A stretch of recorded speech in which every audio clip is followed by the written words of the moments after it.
പ്രിയപ്പെട്ടവരെ, ചരിത്രമെന്നത് ചെറുത്തുനിൽപ്പാണെങ്കിൽ നീതിയുടെ ലോകത്തിലേക്കുള്ള ഗംഭീരമായ ഒരു ചുവടുവെപ്പാണെങ്കിൽ, മൂല്യങ്ങളെയാകെ ചേർത്ത് പിടിക്കലാണെങ്കിൽ, ഇന്ത്യയുടെ അഭിമാനമായ പ്രശസ്ത ചരിത്ര പ്രതിഭ, സാംസ്കാരിക വിമർശകൻ, അധ്യാപകൻ, ഗ്രന്ഥകർത്താവ്, ആക്ടിവിസ്റ്റ് എന്നീ നിലകളിലെല്ലാം നമുക്ക് പരിചിതനായ ഡോക്ടർ KN പണിക്കർ,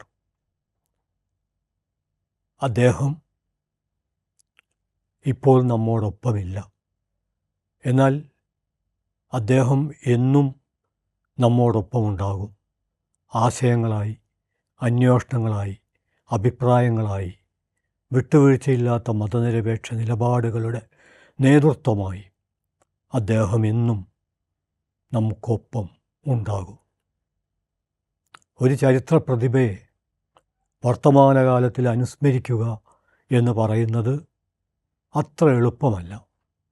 എന്തുകൊണ്ടെന്നാൽ ചരിത്രം അട്ടിമറിക്കപ്പെടുന്ന ഒരു കാലത്താണ് നാം ഈ ഒരു അനുസ്മരണം നിർവഹിക്കുന്നത്. KN പണിക്കർ ഒരു ചരിത്ര പ്രതിഭ എന്ന നിലയിൽ ഏതു തരത്തിലുള്ള ഇടപെടലുകളാണ് നിരന്തരം നടത്തിക്കൊണ്ടിരുന്നത് എന്ന ചോദ്യത്തിന് ഒരൊറ്റ വാക്യത്തിൽ ഉത്തരം പറയാനാവില്ല. എന്നാൽ ആ ഇടപെടലുകളുടെ അതിവിസ്തൃതമായ ലോകത്തെ ഒരൊറ്റ വാക്യത്തിലേക്ക് ഒതുക്കാൻ നാം നിർബന്ധിതമാവുകയാണെങ്കിൽ ഉറപ്പ് അത് മതനിരപേക്ഷ, മാനവിക, ബഹുസ്വരതയിൽ അധിഷ്ഠിതമായ ഒരു തുറന്ന സമൂഹത്തിന് വേണ്ടിയുള്ള നിരന്തര ശ്രമങ്ങളായിരുന്നു അദ്ദേഹത്തിൻ്റെ ഇടപെടലുകൾ. ഇടപെടലുകൾ എന്ന് മാത്രം പറഞ്ഞാൽ മതിയാവില്ല. ഇടതടവില്ലാത്ത ഇടപെടലുകളാണ് അദ്ദേഹം നടത്തിക്കൊണ്ടിരുന്നത്. നേരത്തെ ഞാൻ സൂചിപ്പിച്ചു, ചരിത്രം അട്ടിമറിക്കപ്പെടുന്ന ഒരു കാലത്താണ്.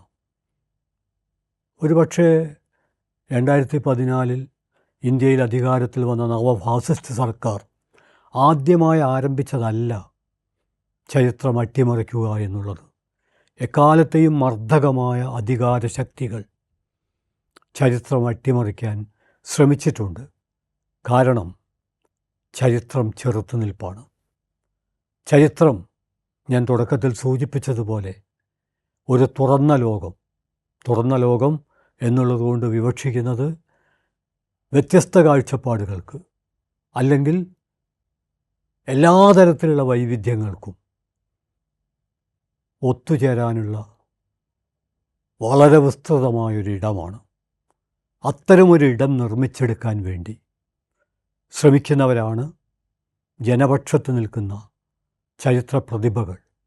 സൂചിപ്പിക്കുന്നത് എക്കാലത്തും മർദ്ദകമായ അധികാരം ചരിത്രത്തെ സ്വന്തം ആധിപത്യം അടിച്ചേൽപ്പിക്കാനുള്ള ആയുധമായിട്ട് ഉപയോഗിക്കുമ്പോൾ വിമോചന ശക്തികൾ അതേ ചരിത്രത്തെ, ആ ചരിത്രത്തിൻ്റെ സൂക്ഷ്മമായ ശരികളിൽ സ്പർശിച്ചുകൊണ്ട് നമ്മുടെ ജീവിതത്തെ കൂടുതൽ സമ്മോഹനമാക്കി തീർക്കാൻ ശ്രമിക്കുന്നതാണ് നാം കാണുന്നത്. KN പണിക്കരുടെ ആത്മകഥ എന്ന് പൂർണ്ണമായ അർത്ഥത്തിൽ വിളിക്കാനാവില്ലെങ്കിലും അദ്ദേഹത്തിൻ്റെ ഓർമ്മകളുടെ സമാഹാരം, ഒരർത്ഥത്തിൽ അത് അദ്ദേഹത്തിൻ്റെ തന്നെ ഇടപെടലുകളുടെ ഒരു ഭൂമിയും ആകാശവുമാണ്. അതിനദ്ദേഹം നൽകിയ പേര് കലുഷിതമായ കാലം. ചിന്താ പബ്ലിഷേഴ്സ് പുറത്തിറക്കിയ ഡോക്ടർ KN പണിക്കരുടെ ഓർമ്മകളുടെ സമാഹാരമാണത്. ഞാൻ പറഞ്ഞു, അതിനെ പൂർണ്ണമായ അർത്ഥത്തിൽ ഒരാത്മകഥ എന്ന് വിളിക്കാനാവില്ലെങ്കിലും അദ്ദേഹം നടത്തിയ ഇടപെടലുകൾ ഒരു ചരിത്ര പ്രതിഭ എന്ന നിലക്ക്, മാത്രമല്ല അദ്ദേഹം വളർന്നു വന്ന ചുറ്റുപാട്, അദ്ദേഹത്തിൻ്റെ വിദ്യാഭ്യാസ കാലഘട്ടം, അദ്ദേഹത്തിൻ്റെ സൗഹൃദം ഉൾപ്പെടെയുള്ള കാര്യങ്ങൾ ഈ ഒരു പുസ്തകത്തിൽ വിശദമായി അവതരിപ്പിക്കുന്നുണ്ട്. ഒരിക്കൽ കൂടെ ആ പുസ്തകത്തിൻ്റെ പേര് നമ്മൾ ഓർമ്മിച്ചെടുക്കേണ്ടതുണ്ട്. പേര് കലുഷിതമായ കാലം. അനാഡംബരമാണ് ആ തലക്കെട്ട്. അതിൻ്റെ ശിരസിൽ മിന്നിത്തിളങ്ങുന്ന കിരീടങ്ങളില്ല. പക്ഷേ നമ്മുടെ കാലത്തെ കൃത്യമടയാളപ്പെടുത്തുന്ന ഒരാശയ സമുച്ചയത്തിൻ്റെ അവതരണം എന്ന അർത്ഥത്തിലാണ്, ആവിഷ്കാരം എന്ന അർത്ഥത്തിലാണ് കലുഷിതമായ കാലം എന്ന തലക്കെട്ട് തല ഉയർത്തി നിൽക്കുന്നത്. സത്യത്തിൽ ആ തലക്കെട്ട് തന്നെ, ആ പുസ്തകത്തിൻ്റെ പേര് തന്നെ ഇന്നത്തെ ഇന്ത്യൻ അവസ്ഥയോടുള്ള ഗംഭീരമായൊരു പ്രതികരണമാണ്. വർത്തമാനകാല ഇന്ത്യയെക്കുറിച്ചുള്ള അധികാരികളുടെ പരസ്യത്തെയാണ് അത് പൊളിച്ചു കാട്ടുന്നത്. ഭൂരിപക്ഷം വരുന്ന ജനത വർത്തമാനകാല ഇന്ത്യൻ പശ്ചാത്തലത്തിൽ അനുഭവിക്കേണ്ടി വരുന്ന നാനാതരത്തിലുള്ള ചൂഷണവും വിവേചനവും അതിൻ്റെ ആഴമാണ് ഡോക്ടർ കെ എൻ പണിക്കർ തൻ്റെ കൃതികളിലൂടെ അവതരിപ്പിക്കാൻ ശ്രമിച്ചത്. അതോടൊപ്പം തന്നെ ഇന്ത്യൻ ഫാസിസത്തിൻ്റെ മൂലധനമായി പ്രവർത്തിക്കുന്ന, ചരിത്രം പഠിക്കുമ്പോൾ നമുക്ക് മനസ്സിലാവും, ഇന്ത്യൻ ഫാസിസം മാത്രമല്ല, ക്ലാസിക്കൽ ഫാസിസം, ജർമ്മൻ, ഇറ്റാലിയൻ ഫാസിസം ഒക്കെ പഠിക്കുമ്പോഴും രണ്ട് തരത്തിലുള്ള മൂലധനങ്ങൾ എക്കാലത്തും ഫാസിസത്തിൻ്റെ ശക്തി സ്രോതസ്സായി പ്രവർത്തിച്ചിട്ടുണ്ട് എന്ന് കാണാൻ പറ്റും. അതിലൊന്ന് സാംസ്കാരിക മൂലധനമാണ്. അത് മുൻവിധികളിൽ അധിഷ്ഠിതമാണ്, വെറുപ്പിലധിഷ്ഠിതമാണ്, അപരത്വത്തിൻ്റെ ഭൂമിയിലാണത് കെട്ടിപ്പൊക്കുന്നത്. മനുഷ്യർ പല കാരണങ്ങളാൽ അകന്ന് ജീവിക്കാനിടയായ ഒരു കാലത്തിൻ്റെ അവശിഷ്ടമാണ് സത്യത്തിൽ മുൻവിധി എന്ന് പറയുന്നത്. മനുഷ്യർ ഒരുമിച്ച് ജീവിക്കാൻ ആരംഭിക്കുന്നതോടെ പലതരത്തിലുള്ള മുൻവിധികളും അപ്രത്യക്ഷമാകും. എന്നാൽ പല കാരണങ്ങളാൽ അകന്ന് ജീവിക്കുമ്പോൾ, എല്ലാ തരത്തിലുള്ള ആശയവിനിമയങ്ങളും വ്യത്യസ്ത സാമൂഹ്യ വിഭാഗങ്ങൾക്കിടയിൽ അവസാനിക്കുമ്പോൾ, ആ അവസ്ഥയിലാണ് മുൻവിധി രൂപം കൊള്ളുന്നത്. പറഞ്ഞു വരുന്നത്, ഫാസിസത്തിൻ്റെ സാംസ്കാരിക മൂലധനം എന്ന് പറയുന്നത് വെറുപ്പും പകയും വിദ്വേഷവും മുൻവിധിയും അതിനെ മുഴുവൻ ചേർത്ത് നിർത്തുന്ന ഒരൊറ്റ പ്രയോഗമെന്ന അർത്ഥത്തിൽ അപരവൽക്കരണവുമാണ്. രണ്ടാമത്തെ മൂലധനമെന്ന് പറയുന്നത് ഇന്നത്തെ വളരെ പരിചിതമായ ഒരു പ്രയോഗം കടമെടുത്താൽ കോർപ്പറേറ്റ് മൂലധനമാണ്.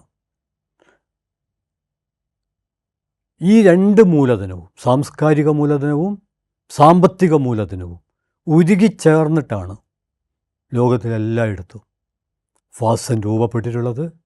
ആ ഫാസിസത്തിൻ്റെ രണ്ട് തരത്തിലുള്ള സാംസ്കാരിക മൂലധനത്തിനും സാമ്പത്തിക മൂലധനത്തിനുമെതിരെ അതെപ്രകാരമാണ് ജനവിരുദ്ധമാകുന്നത് എന്ന് കൃത്യം ചൂണ്ടിക്കാണിക്കുകയാണ് ഡോക്ടർ കെ എൻ പണിക്കർ ചെയ്തത്. ഞാൻ നേരത്തെ പറഞ്ഞു, മുൻവിധികൾ നമ്മുടെ മുന്നോട്ടേക്കുള്ള വളർച്ചയുടെ മുമ്പിൽ മുള്ളുകളായി നിലകൊള്ളുന്ന മുൻവിധികൾ. ആ മുൻവിധികൾ വർത്തമാനകാല ജീവിതത്തെ മാത്രമല്ല, ഭാവികാല ജീവിതത്തെ മാത്രമല്ല, ഭൂതകാല ജീവിതത്തെയും മുറിപ്പെടുത്തുന്നുണ്ട്. ഒരു ഉദാഹരണം പറഞ്ഞാൽ, മലയാളിയുടെ ആത്മബോധത്തെ ആകാശത്തോളം ഉയർത്തിപ്പിടിക്കാനുള്ള ഊർജം ഉൽപ്പാദിപ്പിച്ച അതിമഹത്തായ സമരങ്ങളിൽ ഒന്നാണ് 1921. ലോകം ശ്രദ്ധിച്ച ഇന്ത്യൻ സമരം എന്ന രീതിയിൽ ആ സമരം അടയാളപ്പെടുത്തപ്പെട്ടിട്ടുണ്ട്. എന്നാൽ ആ സമരത്തിനെതിരെ പലതരത്തിലുള്ള അപവാദ പ്രചരണങ്ങൾ പ്രചരിപ്പിക്കപ്പെടുകയുണ്ടായി.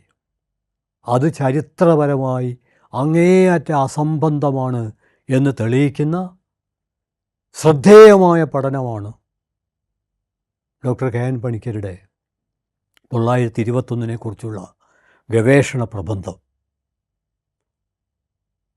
ആ പ്രബന്ധത്തിൽ അദ്ദേഹം സൂചിപ്പിക്കുന്ന ഒരു കാര്യം, പ്രത്യേകിച്ച് ഞാൻ തുടക്കത്തിൽ അദ്ദേഹത്തിൻ്റെ ഓർമ്മക്കുറിപ്പുകളുടെ സമാഹാരം എന്ന അർത്ഥത്തിൽ കലുഷിതമായ കാലത്തെക്കുറിച്ച് പരാമർശിച്ചുകൊണ്ട് അത് രണ്ടും ചേർത്ത് വെച്ച് ഒന്ന് അവതരിപ്പിച്ചു കഴിഞ്ഞാൽ, മുൻവിധികൾ എങ്ങനെയാണ് ഏറ്റവും സൗഹൃദവും സ്നേഹവും പരസ്പരം പങ്കുവെക്കുന്ന മനുഷ്യരിലേക്ക് പോലും ഇടിച്ചു കയറുന്നത് എന്ന് കാണാൻ പറ്റും. കലുഷിതമായ കാലത്തിൽ ഡോക്ടർ കെ എൻ പണിക്കർ അദ്ദേഹത്തിൻ്റെ കുടുംബാന്തരീക്ഷം പരിചയപ്പെടുത്തുന്നുണ്ട്. അദ്ദേഹത്തിൻ്റെ കുടുംബം, അവർ ചാവക്കാട് താമസിച്ചിരുന്നത്, തൊട്ടടുത്ത് പള്ളി, മുസ്ലിം പള്ളി, ക്രിസ്ത്യൻ പള്ളി, വ്യത്യസ്ത സാമൂഹ്യ വിഭാഗങ്ങൾ, ഇവരൊക്കെ സൗഹൃദത്തോടെ സഹകരണത്തോടെയാണ് ആ കാലത്ത് കഴിഞ്ഞു പോകുന്നത് എന്നും അദ്ദേഹം തന്നെ അമ്മയെക്കുറിച്ച് അതിൽ അടയാളപ്പെടുത്തുന്നുണ്ട്. അവർ അത്ര വലിയ സാമ്പ്രദായികമായ അർത്ഥത്തിലുള്ള മതവിശ്വാസിയൊന്നും ആയിരുന്നില്ലെങ്കിലും, ക്ഷേത്രങ്ങളിലൊന്നും പതിവായി പോകാറുണ്ടായിരുന്നില്ലെങ്കിലും, തൊട്ടടുത്തുള്ള മുസ്ലിം പള്ളിക്ക് അവർ എല്ലാവിധ സഹായങ്ങളും നൽകാറുണ്ടായിരുന്നു എന്ന് അദ്ദേഹം പ്രത്യേകം അനുസ്മരിക്കുന്നുണ്ട്. അവിടേക്ക് വേണ്ട പല സൗകര്യങ്ങളും അദ്ദേഹത്തിൻ്റെ അമ്മയും കുടുംബമൊക്കെ ചെയ്യാറുണ്ടായിരുന്നു എന്ന് അദ്ദേഹം പറയുന്നുണ്ട്. എന്നാൽ അത് ഞാനിവിടെ എടുത്തു പറയാൻ കാരണം 1921 അടിച്ചമർത്തപ്പെട്ട ജനതയുടെ, കുടിയാന്മാരുടെ അതിമഹത്തായ സമരം വന്നപ്പോൾ ആ സമരം ബാധിക്കാത്ത പ്രദേശമായിരുന്നിട്ട് കൂടി തൻ്റെ വീട്ടുകാർ, തൻ്റെ അമ്മ ഉൾപ്പെടെ അടുപ്പിൽ വലിയ എണ്ണച്ചെമ്പ് ചൂടാക്കി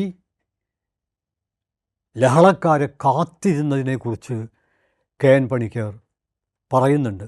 മാത്രമല്ല 1921 ആഴത്തിൽ പഠിക്കാൻ അദ്ദേഹത്തിന് പ്രേരണയായത്, പ്രചോദനമായത് മുസ്ലിങ്ങൾ ഉൾപ്പെടെയുള്ളവരോട്, ദളിതരോട് ഒക്കെ വലിയ സൗഹൃദം പുലർത്തുന്ന തൻ്റെ അമ്മ പോലും ലഹളക്കാരെക്കുറിച്ചുള്ള ആ മുൻവിധികളിൽ അധിഷ്ഠിതമായ കാഴ്ചപ്പാടിന് കീഴ്പ്പെട്ട് എണ്ണ തിളപ്പിച്ച് വന്നാൽ അവരുടെ മേലെ ഒഴിക്കാൻ പാകത്തിൽ കാത്തിരുന്നു. എന്തുകൊണ്ടാണ് ഇങ്ങനെ സംഭവിക്കുന്നത് എന്ന അസ്വസ്ഥജനകമായ ചോദ്യത്തിൽ നിന്നാണ് 1921 മഹാസമരത്തെക്കുറിച്ച് സൂക്ഷ്മമായി പഠിക്കാൻ താൻ സന്നദ്ധമായത് എന്ന് അദ്ദേഹം പറയുന്നുണ്ട്.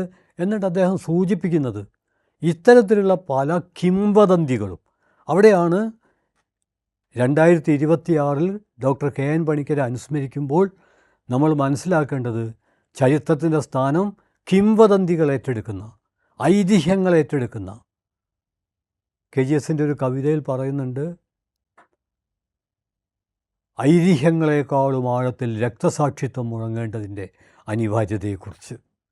എന്നാലിപ്പോൾ സ്വാതന്ത്ര്യ സമരത്തിൽ പങ്കെടുത്ത രക്തസാക്ഷികളുടെ പേരുകൾ പോലും വെട്ടിമാറ്റുന്ന തരത്തിലേക്ക് നമ്മുടെ അധികാര കേന്ദ്രങ്ങൾ തരം താഴുന്ന ഒരു പശ്ചാത്തലത്തിലാണ്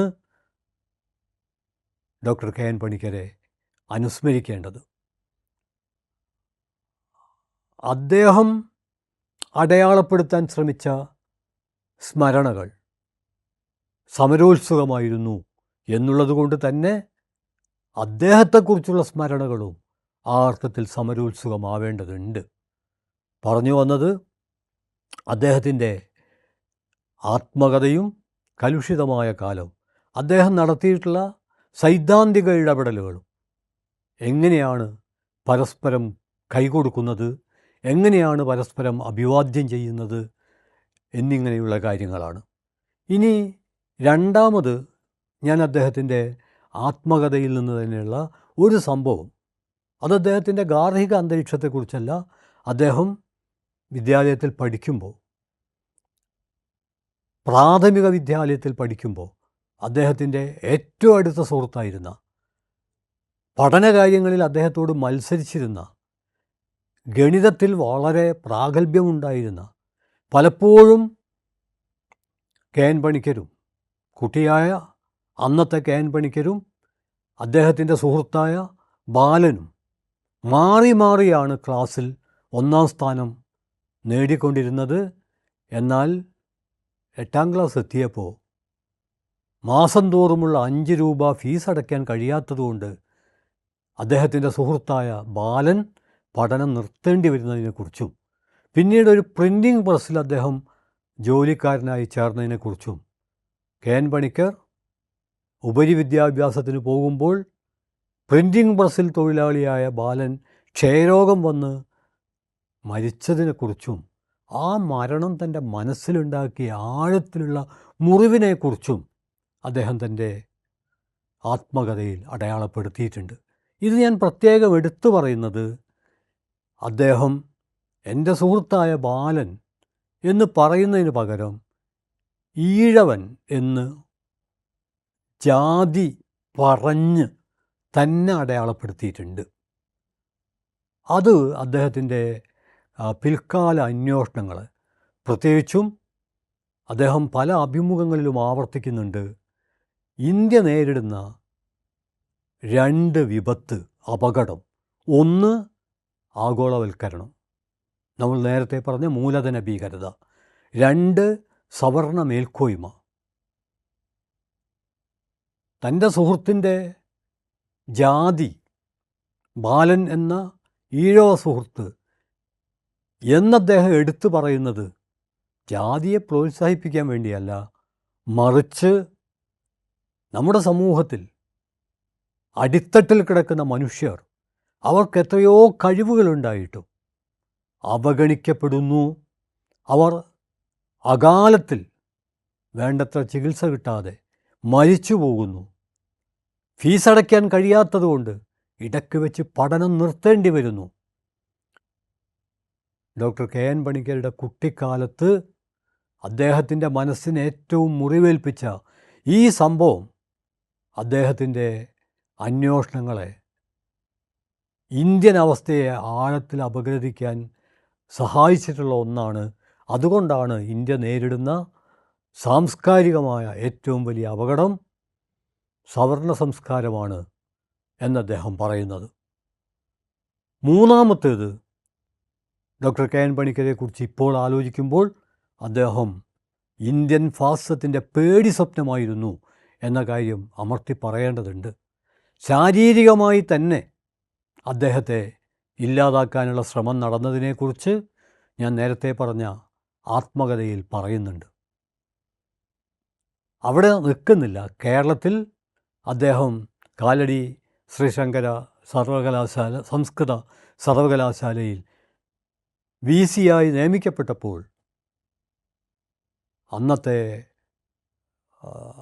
കേന്ദ്രമന്ത്രി മുരളീ മനോഹർ ജോഷി മുറുക്കാൻ കടക്കാർക്കുള്ളതല്ല വൈസ് ചാൻസലർ പദവി എന്ന് പറഞ്ഞത് ഡോക്ടർ KN പണിക്കരെ ഉദ്ദേശിച്ചാണ്.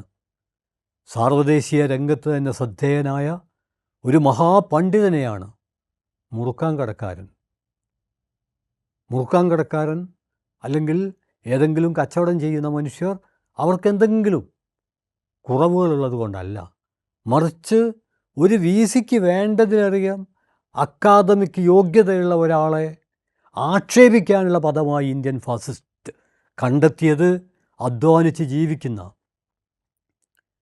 ഒരു മനുഷ്യൻ്റെ ജീവിതോപാധിയാണ് എന്നുള്ളത് 2 തരത്തിലുള്ള ഫാസിസത്തിൻ്റെ ജീർണിച്ച 2 തരത്തിലുള്ള മാനസികാവസ്ഥയാണ്. ഒന്നാമത്തേത് KN പണിക്കരെ പോലെ VCക്കും അപ്പുറമാകാൻ അക്കാദമിക് യോഗ്യതയുള്ള ആളെ ആ അക്കാദമിക യോഗ്യത എന്ന സത്യം അവഗണിച്ചുകൊണ്ട് നുണ പറയുക എന്നുള്ളത്.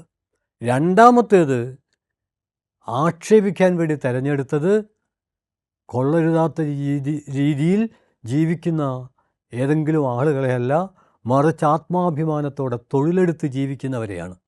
ഞാൻ ഈ രണ്ടാമത് പറഞ്ഞ കാര്യം ആധുനിക സാംസ്കാരിക വിശകലനത്തെ സംബന്ധിച്ചിടത്തോളം ഏറ്റവും പ്രധാനപ്പെട്ടതാണ്. അതുകൊണ്ട് ഫാസിസ്റ്റുകളുടെ പേടി സ്വപ്നമായി പ്രധാനമായും അദ്ദേഹത്തിൻ്റെ നേതൃത്വത്തിൽ ഫാസിസ്റ്റുകൾക്ക് ഇത്രയും ഭയമുണ്ടാക്കാൻ, അല്ലെങ്കിൽ ഫാസിസ്റ്റുകളുടെ കണ്ണിൽ സാധാരണ നമ്മൾ പറയും പോലെ കരടല്ല, കല്ല് തന്നെയായി. കരടാണെങ്കിൽ അല്പം ശ്രമിച്ചാൽ എടുത്ത് നീക്കാവുന്നതേ ഉള്ളൂ. എന്നാൽ കരടല്ല, ഫാസിസ്റ്റുകളുടെ കണ്ണിലെ ഇളക്കി മാറ്റാനാവാത്ത കല്ലായി അദ്ദേഹം നിന്നു. അതിലേറ്റവും പ്രധാനപ്പെട്ട അദ്ദേഹത്തിൻ്റെ ഇടപെടൽ 1990കളിലെ രഥയാത്രയുടെ 1989 രഥയാത്രയുടെ പശ്ചാത്തലത്തിൽ ജവഹർലാൽ നെഹ്റു യൂണിവേഴ്സിറ്റിയിലെ ചരിത്ര പ്രതിഭകൾ നടത്തിയ ഏറ്റവും വലിയ ചെറുത്തുനിൽപ്പാണ്. രാമജന്മഭൂമി പ്രചാരണത്തിൻ്റെ ഭാഗമായി ബാബറി മസ്ജിദ് പൊളിക്കുന്നതിനുള്ള അണിയറ ഒരുക്കങ്ങൾ നടന്നുകൊണ്ടിരിക്കുന്ന സന്ദർഭത്തിലായിരുന്നു വരാനിരിക്കുന്ന ഒരു വലിയ സാംസ്കാരിക അപകടത്തെക്കുറിച്ചുള്ള ആ മുന്നറിയിപ്പ് എന്ന് നമ്മൾ മറക്കാൻ പാടില്ല. The political abuse of history എന്ന പേരിൽ 25 ചരിത്ര പ്രതിഭകൾ തയ്യാറാക്കിയ ലഘുലേഖ ഫാസിസ്റ്റുകളെ പരിഭ്രാന്തരാക്കുകയും അവരത് തീയിട്ട് കരിക്കുകയും അതിൻ്റെ പേരിൽ JNUവിനെതിരെ ദേശദ്രോഹ രാജ്യദ്രോഹ മുദ്ര ചുമത്തുകയും ചെയ്തത് നമ്മൾ ഓർമ്മിക്കണം. അവിടെ നിർത്താൻ പാടില്ല നമ്മളുടെ ഓർമ്മ.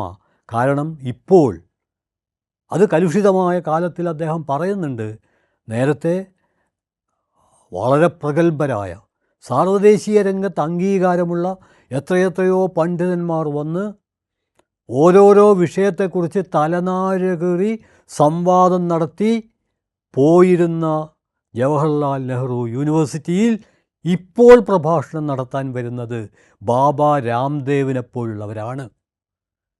നമ്മുടെ രാഷ്ട്രം എങ്ങോട്ടാണ് പോകുന്നത്? ബാബ രാംദേവിനെക്കുറിച്ച് പറഞ്ഞതുകൊണ്ട് ഈ 2025 നടന്നൊരു സംഭവം ഒന്ന് ഓർമ്മിക്കാതെ പോകുന്നത് അനുചിതമാകും. പലതരം ജിഹാദുകൾ കേട്ട് നമ്മൾ അമ്പരന്നിട്ടുണ്ട്. എന്നാൽ അതോടൊപ്പം ഒരു പുതിയ ജിഹാദ് കൂടി, ആ ജിഹാദ് കണ്ടുപിടിച്ചതിനുള്ള ബഹുമതി ബാബ രാംദേവിനാണ് നൽകേണ്ടത്. അദ്ദേഹം അതിനെ സർബത്ത് ജിഹാദ് എന്നാണ് വിളിച്ചത്. അദ്ദേഹം ഉൽപ്പാദിപ്പിക്കുന്ന ഗുലാബ് സർബത്ത് ഒരു ഭാഗത്ത്, മറുഭാഗത്ത് റൂഹ് ഹഫ്സ എന്ന് പറയുന്ന ഹംദർദ് ദവാഖാനയുടെ ഹക്കീം ഹാഫിസ് അബ്ദുൾ മജീദ് രൂപപ്പെടുത്തിയ നിരവധി ചാരിറ്റി പ്രവർത്തനങ്ങൾ നടത്തുന്ന ആ സർബത്ത് ഭീകരപ്രവർത്തനങ്ങളെ സഹായിക്കുന്നതാണ്.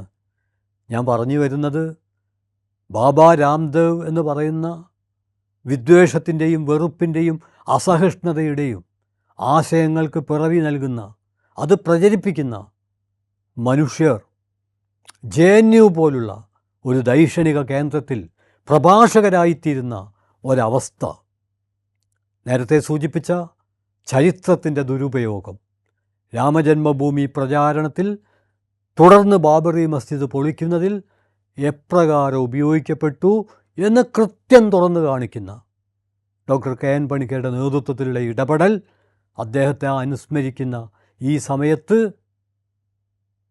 നമ്മൾ മനസ്സിൽ നമ്മുടെ സമസ്ത ജനായത്ത പ്രവർത്തനങ്ങളുടെയും ഊർജമായി ആഴത്തിൽ അമർത്തി ഉൾക്കൊള്ളണം. അവിടെ അവസാനിക്കുന്നില്ല. 2002 ഗുജറാത്ത് വംശഹത്യയെക്കുറിച്ചും തുടർന്ന് നടന്ന, ഇപ്പോഴും നടന്നുകൊണ്ടിരിക്കുന്ന ആൾക്കൂട്ട കൊലകൾ എന്ന ഓമന പേരിൽ അറിയപ്പെടുന്ന ആസൂത്രിത ഫാസിസ്റ്റ് വധങ്ങളെക്കുറിച്ചും ഒക്കെ അദ്ദേഹം വളരെ വിസ്തരിച്ച് എഴുതുക മാത്രമല്ല, പ്രസംഗിക്കുക മാത്രമല്ല, എവിടെയൊക്കെ സംഘർഷമുണ്ടാകുന്നുവോ അവിടെ സന്ദർശിക്കുക മാത്രമല്ല, ജനായത്ത മതനിരപേക്ഷ മാനവിക മൂല്യങ്ങൾ ഉയർത്തിപ്പിടിക്കാനുള്ള സമരങ്ങളിൽ പങ്കാളിയാവുകയും ചെയ്തു എന്ന് നമുക്ക് കാണാൻ പറ്റും. അതുകൊണ്ട് KN പണിക്കരെ അനുസ്മരിക്കുമ്പോൾ അദ്ദേഹം പറയുന്നുണ്ട്, അമർത്തി പറയുന്നുണ്ട്, ഫാസിസ്റ്റുകളുമായി ഒരു ഒത്തുതീർപ്പും സാധ്യമല്ല, അവരെ പ്രീതിപ്പെടുത്താൻ കഴിയില്ല, അവരെ പരാജയപ്പെടുത്താൻ മാത്രമേ കഴിയുകയുള്ളൂ എന്ന് അദ്ദേഹം തൻ്റെ പ്രഭാഷണത്തിലും എഴുത്തിലും ഒക്കെ പലതവണ അമർത്തി പറഞ്ഞിട്ടുണ്ട്. അതുകൊണ്ട് KN പണിക്കരെ, ഡോക്ടർ KN പണിക്കരെ അനുസ്മരിക്കുക എന്നാൽ അദ്ദേഹത്തെ പ്രശംസിക്കുക എന്നല്ല. സത്യത്തിൽ നമ്മുടെ പ്രശംസയുടെ കുത്തുകാലിൽ ഉയർന്നു നിൽക്കേണ്ട ഒരു കാര്യവും അദ്ദേഹത്തിനില്ല. കാരണം അദ്ദേഹം നടത്തിയ ഇടപെടലുകളുടെ കരുത്തൊന്നു മാത്രം മതി അദ്ദേഹത്തിന് ഇന്ത്യയിലെ ചരിത്ര പ്രതിഭകൾക്കിടയിൽ ഉയർന്ന സ്ഥാനം കിട്ടാൻ. പിന്നെ നമ്മളെന്തിനനുസ്മരിക്കണം? നമ്മൾ അനുസ്മരിക്കുന്നത്, അനുസ്മരണം എന്ന് പറയുന്നത് അനുസ്മരിക്കപ്പെടുന്ന പ്രതിഭാശാലികളിൽ നിന്ന് ഊർജം ഉൾക്കൊണ്ടുകൊണ്ട് സ്വന്തം കാലത്തെ ധീരമായി നിവർന്നു നിന്ന് അഭിമുഖീകരിക്കാനുള്ള ഒരു സാംസ്കാരിക പ്രവർത്തനമാണ്. അതുകൊണ്ട് സംസ്കാരത്തെ ഒരു സമരസ്ഥലമായിട്ടാണ് ഡോക്ടർ കെ.എൻ. പണിക്കർ അടയാളപ്പെടുത്തിയിട്ടുള്ളത്. അതുകൊണ്ട് തന്നെ അദ്ദേഹത്തിൻ്റെ അനുസ്മരണം, അദ്ദേഹത്തെക്കുറിച്ചുള്ള സ്മരണകൾ, അദ്ദേഹം അവതരിപ്പിച്ച ആശയങ്ങളുടെ അപഗ്രഥനം, അതെല്ലാം ആവശ്യപ്പെടുന്നത് ഇന്ന് നിലനിൽക്കുന്ന ജനായത്ത വിരുദ്ധമായ, ബഹുസ്വരതാ വിരുദ്ധമായ, നമ്മുടെ ജീവിതത്തിൻ്റെ സാധ്യതകളെ സങ്കോചിപ്പിക്കുന്ന, നമ്മുടെ അസ്തിത്വത്തെ തന്നെ വേട്ടയാടുന്ന ഒരവസ്ഥക്കെതിരെയുള്ള നിരന്തരമായ ഇടപെടലാണ്. ആ ഇടപെടലിന് ഊർജം സംഭരിക്കാനുള്ള ഏറ്റവും പ്രധാനപ്പെട്ട ഒരു സ്രോതസ്സായി ഡോക്ടർ കെ.എൻ. പണിക്കരുടെ സ്മരണകൾ തുടരും എന്ന് മാത്രം പറഞ്ഞുകൊണ്ട്, പ്രിയപ്പെട്ടവരെ, നാം ജീവിക്കുന്ന കാലം ഒരുപക്ഷെ കേരളത്തിൻ്റെ മതനിരപേക്ഷമായ അന്തരീക്ഷത്തിൽ ജീവിക്കുന്നത് കൊണ്ട് മാത്രം നമുക്ക് വേണ്ടത്ര തിരിച്ചറിയാൻ കഴിയാതെ പോകുന്നതാണ് എന്ന് മനസ്സിലാക്കാനുള്ള വിനയവും വിവേകവും ഡോക്ടർ കെ.എൻ. പണിക്കരെ പോലുള്ളവരുടെ ഇടപെടലിൽ നിന്ന് ഉണ്ടായിത്തീരും എന്ന പ്രതീക്ഷ പങ്കുവച്ചുകൊണ്ട് ഈ സംക്ഷിപ്തമായ ഇടപെടൽ അവസാനിപ്പിക്കുന്നു. അഭിവാദ്യം.